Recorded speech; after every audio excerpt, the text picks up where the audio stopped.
新聞一開始，趕緊來關心這傳習會。講到在今仔早起舉行的這個傳習會呢，雙方除了針對着台灣關稅、科技競爭等敏感議題交換意見以外呢，這中國國家主席習近平是擱再提出，把這中美建設性戰略穩定關係當作是未來兩國互動的新方向。啊，那這屆傳習會台灣議題永遠是中國擔憂的重點。習近平就表示講，台灣問題影響到中美關係穩定，還有美國處理就愛頂真。不過會後呢，在美國白宮所提供的會談摘要內面，無看到雙方談論台灣。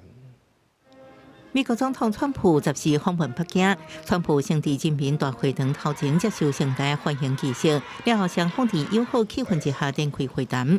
習近平將中美建設性戰略穩定關係定位做兩國未來關係新方向。川普是俄羅斯習近平是優秀的領導人，希望兩國關係愈來愈好。中美之間的共同利益大於分歧。中美各自成功是彼此的機遇，中美關係穩定是世界的利好，應當做夥伴而不是對手，相互成就，共同繁榮，走出一條新時代大國正確相處之道。The longest relationship of our two countries that any president and president, people don't know. Whenever we had a problem, we worked it out very quickly. And we're going to have a fantastic future together.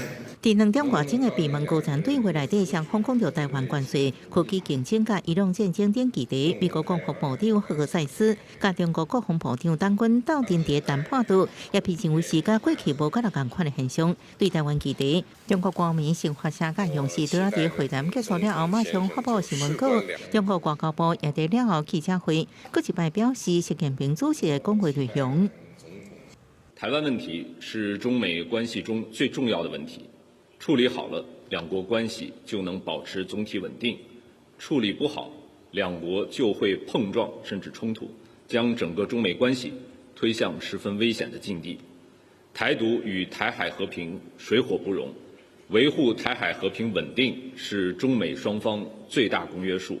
雙方也針對中東局勢、羅西亞烏克蘭戰爭甲朝鮮半島問題交換意見，共同意互相支持今年舉行的 APEC 領導人非正式會議甲集團體峰會。這會議結束了後，兩人到定去歷史古蹟天壇參觀，兩人共享一段文化交流的時間。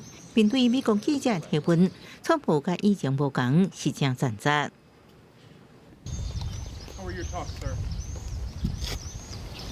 Great.